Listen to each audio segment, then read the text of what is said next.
Jihad ibodat uchun tanho yashash va kishilardan ayrilishdan afzaldir.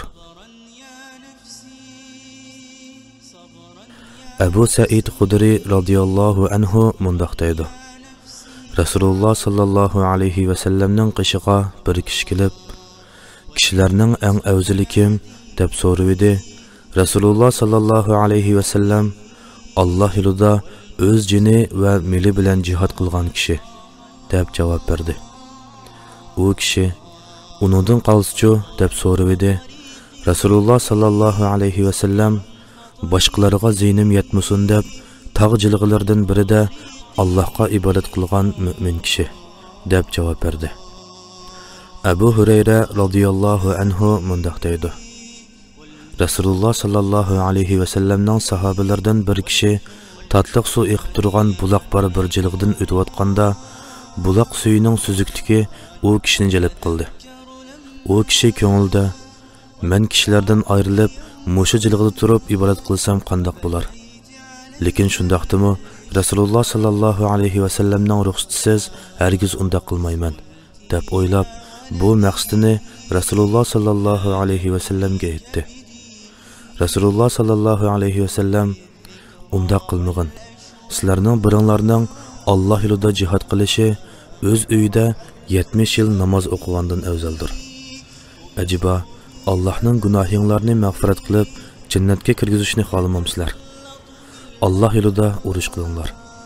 Kimki to'ygusida yiliniga yig'ilganchilik qisqa vaqt bo'lsa-mu Alloh yo'lida urush qilsa, uningga jannat vojib bo'ldi, dedi. Bu hadis Alloh yo'lidagi jihadning ibodat uchun kishilardan ayrilib yashashdan afzal ekanligini ro'shan ifodalab berdi. Qara, kim zohidlik, ibodat va halol rizq tepishda u sahoba bilan barobar bo'laydi. Shundaq turuqliq Rasululloh sallallohu alayhi va sallam bu sahobiga undaq qilmagan dedi va jihadga yetaklab qo'ydi. Amallarimiz ham oz, ham ishonchsiz, xatolari ko'p. A'zolarimiz gunoh ma'siyatga oldirgan. Nafslarimizni cheklangan ishlardan to'sqili bo'lmagan. Yemekliklarimizning halol haromligi faqat rizq berguchiga ma'lum. Yaratquchimizni bildigan nurg'un yomon xiyollar bilan mashg'ul bo'layotgan. Niyatlarimizda ixlosni ro'yobga chiqarib olmayotgan. Allohida ko'ngil bilmasak, qutulish umidi bo'lmagan nurg'un mas'uliyatlarimiz bor turuqliq, yana nima uchun jihodni tark etamiz? Mushkil holatda amallarimizning oqibatiga qarash naqadar xatarlik va qo'rqinchli. Haqiqiy baxtli kishi degan Alloh taolo uni jihadga muyassar qilgan va Alloh taolaning jihad ibodatini uningga qulaylashtirib berishga erishgan kishidir. Baxtsiz kishi degan jihaddan qo'rqib, o'zini aldab ziyon tortgan kishidir. Ey Alloh, jihadni bizga osonlashtirib bergin va jihadga bizni muyassar qilgan. Bizni o'z fazling bilan bir maqsadni ko'zlab, uningga erishgan kishilar qatoridan qilgan. Ahvollarimiz va ish faoliyatlarimizda tavfiq ato qilgan. Shubhisizki, sen bizlarga to'limi yaqin duolarimizni ijobat qilg'uchisan. Abdullah ibn Muborak jihadga, g'azotga va islom markazlarini qo'g'dab, ribatda turishga hiris kishi edi. Kishilarni ham uningga qiziqtiradi. Jihaddan o'ltirib qolgan va ibodat uchun itikobda o'ltirgan kishilarni yomon ko'radi. Muhammad ibn Ibrohim ibn Abu Sakina mundaq deydi. Men Abdullah ibn Muborak bilan birga Tarsusda chegara saqlab ribatda turdim. Keyin men hajga berishni iroda qildim. Bu vaqtda Fuzayl ibn Iyaz haram masjidida Ka'baning yonida ibodat qilib itikobda o'ltiradi. Shuning bilan Abdullah ibn Muborak Fuzayl ibn Iyazga mundaq she'r yozdi. Ko'rginingda bizni agar ey abidi ikki haram, bilsang o'zing ibodatda o'ynab yurgan sabi shodam. Yursa birovning otlari botil ichra charchab herib, chanqimoqda otlarimiz hamla yasab keshtong hardam. Kimlarningdu chanoqlari ko'z yosh bilan yuyulgandir, Yuyulmaqda bo'g'iz mayda jihad ichra qonlarda ham. Xushbo'y hidlar sizga bo'lsin, bizga ko'proq chang g'uborlar. Chachirg'an chang bo'z tozonlar, bizga anbar, bizga malham. Bizga kelgan ushbu so'zlar elchisidan Rabbimizning. Kalimaki yalg'ini yo'q, hikmat bo'lib turar ilham. Cehennemning tütünü hiç birleşmegey dimağıda. Bir-birovning çağı bilen Allah üçün basqan qadam. Aramızda Rabbimizning kitabı bar sözler haqni.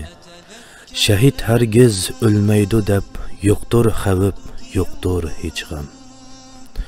Ondan o, Ka'bning qishidagi Fuzayl ibn Iyaz bilan uchrashgan chaqonda bu xatni uningga bergan, dedi. Fuzayl ibn Iyaz o xatni o'qigan chaqida ikki ko'zdan yosh quyildi va Abu Abdurrahmon ras aytibdi va menga nasihat qilibdi, dedi. Mujahid Allohning nazarida kishilarning eng yaxshirog'i va hurmatliroqidir. İbn Abbas radıyallahu anhu mundaq deydi. Biz yig'ilishib o'tirgan edik. Rasululloh sallallohu alayhi va sallam qishimizga chiqib, "Men sizlarga martabi jihatda kishilarning eng yaxshisini aytib beraymi?" dedi. Biz, "Ey Rasululloh, shunday qilgin," dedik. U vafot bo'lguncha yoki o'ltirilguncha Alloh yo'lida itining yugunini tutib turgan kishi, dedi. Ondan buningdan bir daraja tuvan turadigan kishini aytib beraymi, dedi. Biz, "Ey Rasululloh, shunday qilgin," degan edik. U kishilardan ayrilib biror jilg'iga chiqib namoz o'qigan, zakot bergan va kishilarning yomonligidan saqlangan kishi, dedi. Mujahidning uyqusi boshqalarning kechasi qiyomda turib, kunduzi ro'za tutqundan afzaldir. Abu Hurayra radıyallahu anhu, sizlarning biringlar hayotli bo'lsa bo'shashmay namoz o'qishga va üzüldürmey ro'za tutishga qodir bo'lalamdi, deb so'raydi. Kishilar tarafidan, "Ey Abu Hurayra, buningga kim qodir bo'lalaydi?" deyildi. Abu Hurayra, "Nafsim qulda bo'lgan zot bilan qasamki, Alloh yo'lidagi mujahidning uyqusi unidan afzal," dedi. Qarindoshlar, Allah sizlarni aziz qilsin. Agar mujahidning uyqusining fazilati mushundaq yuqori bo'lsa, undaqda qiyomda turganning fazilati qandoq bo'lar?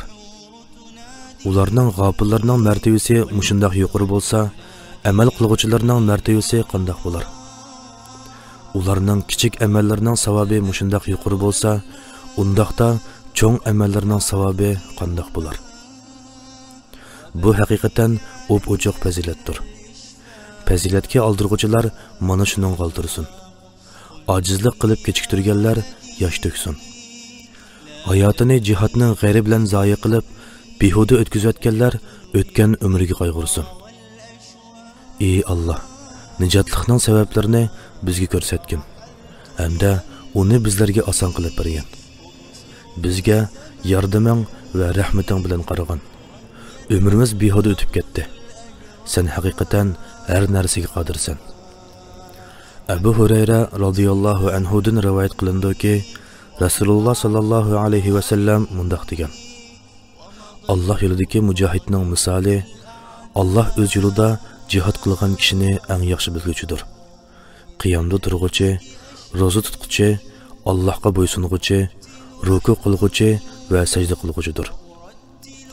Nu'man ibn Bashir Ansari radıyallahu anhudan rivoyat qilindiki, Rasululloh sallallohu alayhi va sallam mundaq degan: Alloh yo'lidagi mujahidning misoli, mujahid qaytib kelguncha kunduzi ro'za tutib, kechasi qiyomda turgan kishiga o'xshaydi.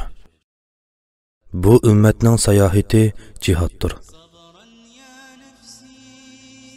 Abu Umama radıyallahu anhu mundaq deydi: Bir kishi, "Ey Rasululloh, mening sayohat qilishimga ruxsat qilgan," dedi.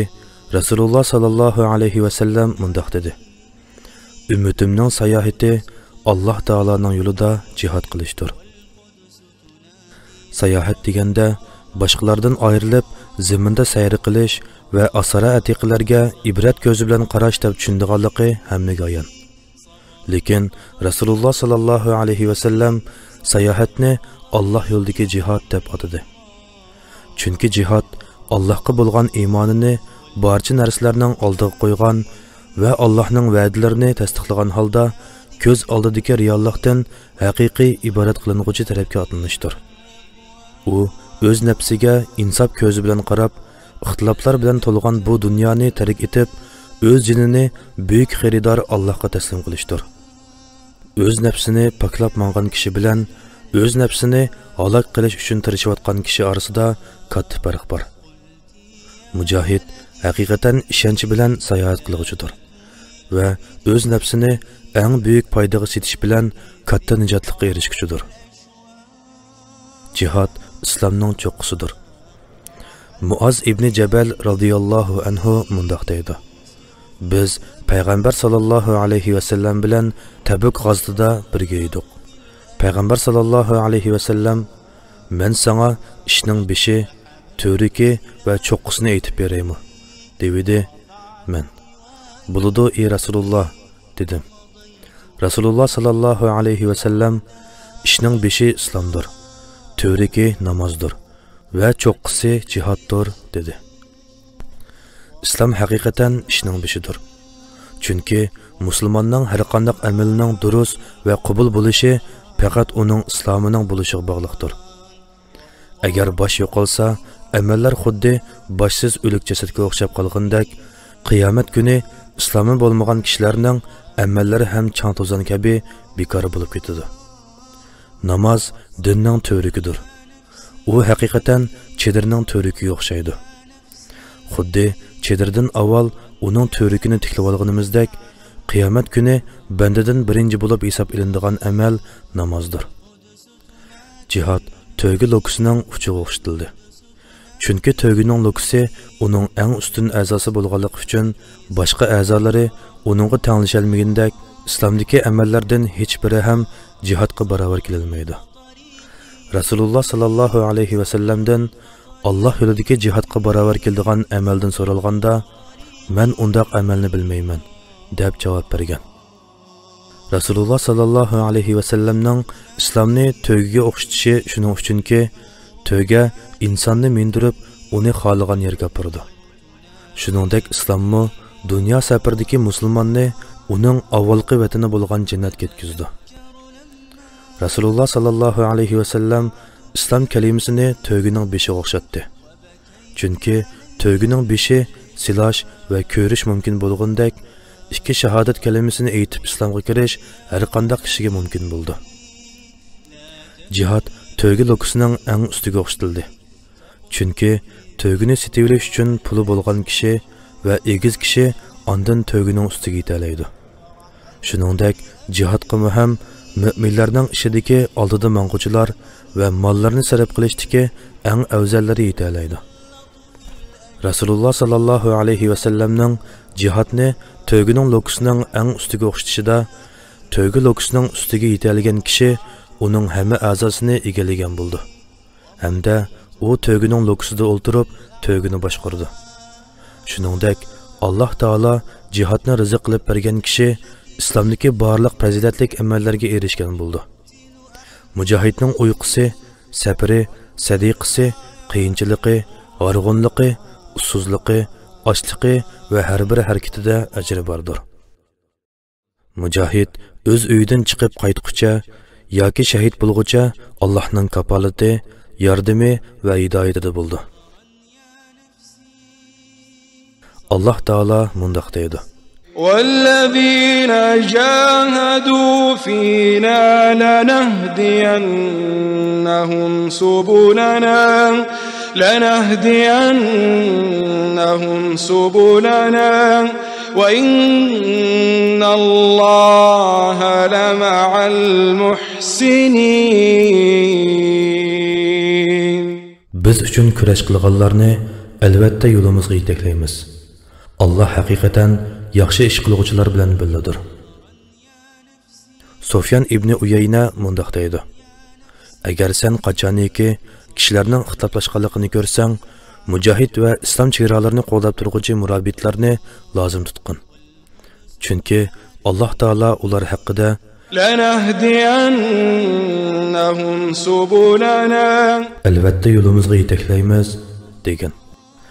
Abu Hurayra radhiyallohu anhudan rivoyat qilindiki, Rasululloh sallallohu alayhi va sallam mundaq degan: Alloh yo'lida jihad qilgan kishining uydan chiqqandagi niyati faqat Alloh yo'lida jihad qilish bo'lsa, hamda u Allohning so'zlarini tasdiqlagan bo'lsa, uni jannatga kirgizishga va yoki ajr yoki g'animatga erishgan holda uyga qaytarishga Alloh kepil bo'ldi. Abu Hurayra radhiyallohu anhudan rivoyat qilindiki, Rasululloh sallallohu alayhi va sallam mundaq degan: Alloh o'z yo'lida jihadga chiqqan kishiga kepil bo'lganligini bildirib, kimki menga iymon keltirgan holda faqat mening roziligimni ko'zlab jihadga chiqib o'ldirilsa yoki o'zi vafot bo'lsa, men uni jannatga kirgizishga va yoki ajr yoki g'animatga erishgan holda uyiga qaytarishga kepilman dedi. Imom Navaviy hadisning sharhisida mundaq deydi: Alloh kepil bo'ldi deganning ma'nosi Alloh taolo bu mujohidga o'z fazli karami bilan jannatni vojib qildi deganlikdir. Ba'zi kishilar Rasululloh sallallohu alayhi va sallamning ajr yoki g'animatga erishgan holda degan so'zni xato tushunib, agar kishi g'animat olsa ajrdan mahrum qoldi. Chunki ajr bilan g'animat bir-biriga zid keldi deb o'ylab qoldi. Undaq emas. Agar u kishi g'animat olmasa, Alloh taolo u kishiga to'liq ajr ato qildi va yoki uni g'animat va ajrga teng erishgan holda qaytardi deganlikdir. Rasululloh sallallohu alayhi va sallam yana bir hadisda ajr bilan g'animatning birga bo'lganligini aytgan. Abdullah ibn Amr radhiyallohu anhudan rivoyat qilindiki, Rasululloh sallallohu alayhi va sallam mundaq degan: Qandaq bir g'azotchi qo'shin g'azot qilib, g'animat elib salomat qaytadigan, ular o'zlarining ajrining 3dan 2 qismini elib bo'lgan bo'ldi. Abdullah ibn Umar radhiyallohu anhudan rivoyat qilindiki, Payg'ambar sallallohu alayhi va sallam Alloh taolodan rivoyat qilib mundaq deydi: Alloh mundaq deydi: Qaysi bandam mening roziligimni tilagan holda mening yo'limda jihadga chiqsa, agar uni uyga qaytarsam, ajr va g'animat bilan qaytarishga, agar uni qabzroq qilsam, uni mag'firat qilishga kepilman. Muaz ibn Jabal radhiyallohu anhudan rivoyat qilindiki, Rasululloh sallallohu alayhi va sallam mundaq degan: Kimki Alloh yo'lida jihad qildi ekan, Alloh uningga kepil bo'ldi. Kimki biror kasalni yo'qlaydi ekan, Alloh uningga kepil bo'ldi. Kimki atdigan oqshomda masjidga yo'l oldi ekan, Alloh uningga kepil bo'ldi. Kimki biror amirga yordam beradi ekan, Alloh uningga kepil bo'ldi. Kimki g'aybat qilmay o'z uyida o'ltirdi ekan, Alloh uningga kepil bo'ldi. Abu Hurayra radhiyallohu anhudan rivoyat qilindiki, Rasululloh sallallohu alayhi va sallam mundaq degan: 3 turli kishiga yordam berishni Alloh o'z ustiga oldi. 1. Alloh yo'lidagi mujohid. 2. Ma'lum miqdor pul badaliga ozod qilinmoqchi bo'lgan qul. 3. İffetlik bo'lish uchun to'y qilgan kishi. Zubayr ibn Avvam radhiyallohu anhuning qissasi Alloh taoloning mujohidga uning hayotida va mamotidan keyinmi yaxshilikni barkatli qilib beradiganligiga dalildir. Abdullah ibn Zubayr radhiyallohu anhu mundaq deydi: Atam Zubayr Jamal urushi bo'lgan kuni meni chaqirdi. Men uning yiniga berib turdim. U: "Ey o'g'lim, bugun yo zolim yoki mazlum o'ltirildi. Men bugun nohaq o'ltirilib ketadigandak his qilyapman. Mening eng chong g'imim qarzimdir. Mendan qolgan mol-mulk qarzga yetib osharmi?" dedi. Ondan: "Ey o'g'lim, mol-mulkimizni setib qarzimni to'lagan", dedi. U qarzdan oshgan milning 3dan 1ni bolalarga vasiyat qildirdi. Vasiyat qildirgan o'sha 3dan 1 qism milning yana 3dan 1ni mening o'g'illarimga vasiyat qildirib, ondan mundaq dedi: "Agar qarzimizni to'lab bo'lgandan keyin mol-mulkimizdan bir narsa oshsa, vasiyat qildirgan o'sha 3dan 1 qism molning yana 3dan 1ni sening bolalaringga berishni vasiyat qilaman. Hisham Ravi mundaq deydi. Abdullah ibn Zubayr radiyallohu anhumaning Xubayb, Abbad qatorliq ba'zi bolalari Zubayr radiyallohu anhuning ba'zi o'g'illari bilan taqdimatlik edi.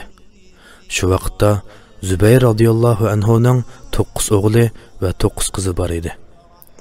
Abdullah ibn Zubayr radiyallohu anhuma so'zini davom qilib mundaq deydi. Otam Zubayr qarzni o'tishimni vasiyat qilib, "Ey o'g'lim, qarzimni o'tashda biror qiyinchilikqa duch kelsang, xo'jayinimizdan yordam so'rag'in", dedi. Allohning nomi bilan qasamki, men uning xo'jayinimiz degan so'zdan nimani maqsad qilganligini bila olmay, "Ey ota, xo'jayinimiz kim?" deb so'rasam, u "Xo'jayinimiz Allohdir" deb javob berdi. Allohning nomi bilan qasamki, men shuningdan keyin uning qarzini o'tashda biror qiyinchilikqa duch kelsam-la, "Ey Zubayrning xo'jayini Alloh, Zubayrning qarzini ado qilib bergin" deb duo qilatdim. Shuning bilan Alloh uning qarzini ado qilib berdi. Degandek otam o'ldirildi. Otam oltin kumush qoldirmay, faqat bir qancha joyda yer zamin qoldirgan edi. Shu yer zamindan Madina atrofida G'oba deb atiladigan mashhur bir zamin bor edi. Yana Madinada 11 qo'ri, Basrada 2 qo'ri, Kufada 1 qo'ri, Misrda 1 qo'ri joy qilgan edi. Otam Zubayr radiyallohu anhuning qarz bo'lib qilish sababi mundaq edi. Kishilar mollarini otamning qishiga omonat qo'yg'ili elib kelsa, otam, "Yo'q, men omonatni zoya qilib etishdan qo'rqaman. Lekin bu menga qarz hisobida bo'lsin", deydi. Shuning bilan qarzlar ko'payib ketdi. Dadam hargizmi siliq, xarajat va boshqa narsalarni yig'ishga qo'yilgan emas edi. Faqat payg'ambar sallallohu alayhi va sallam hamda Abu Bakr, Umar va Osmon radhiyallohu anhumlar bilan g'azotlarga chiqib, ular bilan hamsuhbatda bo'lib o'tgan kishi edi. Men dadamning qarzini hisoblasam, jami 2 million 200 ming chiqdi. Keyin Hakim ibn Hizam menga uchrab, "Ey qarinchimning o'g'li, qarinchimning qanchalik qarzi bor ekan?" deb so'ragan edi. Men haqiqiy sonini yoshirib, 100 ming ekan deb qo'ydim. Biroq u, "Allohning nomi bilan qasamki, sizlarning mollaringlar bunga yetmasmikan?" dedi. Men, "Agar 2 million 200 ming bo'lsa qanday qaraysan?" desam, u, "Buningga bardashlik berilmaysizlar. Agar qarz qaytarishga ojiz kelsanglar, mendan yordam so'ranglar", dedi. Otam Zubayr radhiyallohu anhu yiliqi G'oba degan joyni 170 ming sotib olgan ekan. Men uni 1 million 600 mingga sotdim. Ondan kimning otamda elishi bo'lsa, bizning G'oba degan zaminimizga kelsin deb e'lon qildim. Yinimga Abdullah ibn Ja'far keldi. Uning otamda 400 ming elishi bor ekan. U yaxshilik qilish niyatida, "Agar xohlasanglar, 10 millionni sizlarga qoldiray", dedi. Men, "Yo'q", dedim. U, "Undaqda xohlasanglar mening ilishimni eng oxirida beringlar", dedi. Men, "Yo'q", dedim. U, "Undaqda menga zamindan bir parcha bo'lib beringlar", dedi. Men, "Bu yerdan bu yergacha sening bo'lsin", deb bo'lib berdim. Shunda qilib, yer zamin va qo'ri joylarining bir qismini setib, uning qarzini to'liq ado qildim. Uning G'oba degan zaminning umumiy yer ko'lamidan yana 4,5 hassa zamin eshib qoldi. Keyin men Muaviyaning qishiga kelsam, Amir ibn Osmon, Munzir ibn Zubayr va ibn Zam'a qatorliqlar uning bilan birlashgan. Muaviya, "G'obadagi zaminga qanchalik baho qo'yildi?" deb so'radi. Men, "Har bir hassiga 100 ming", dedim. U, "Unidan qanchalik qoldi?" dedi. Men, 4,5 hassa, dedim. Munzir ibn Zubayr, "Bir hassini 100 mingga men olay", dedi. Amir ibn Osmon, "Bir hassini 100 mingga men olay", dedi. Ibn Zam'a, "Bir hassini 100 mingga men olay", dedi. Muaviya, "Endi qanchalik qoldi?" dedi. Men, 1,5 hassa, dedim. U, "Undaqda uni 150 mingga men olay", dedi. Keyin Abdullah ibn Ja'far o'z nesivisini Muaviyaga 600 mingga sotdi. Shunda qilib, men otamning qarzlarini ado qilib bo'lganda, otamning boshqa bolalari endi bizga mirosimizni taqsim qilib bergan deyishdi. Men Allohning nomi bilan qasamki, har yili haj mavsumida otamda qarz borlar kelsin, biz uni qaytaramiz deb uda 4 yil jikarlamog'icha mirosni oranglarda taqsim qilmayman dedim. Shuning bilan har yili haj mavsumida shundoq jikarlab 4 yil o'tgandan keyin qarindoshlarimga molning 3/1 bo'lib berdim. Dadamning 4 ayoli bo'lib, har bir ayoliga 1 million 200 mingdan miros deydi. Dadamning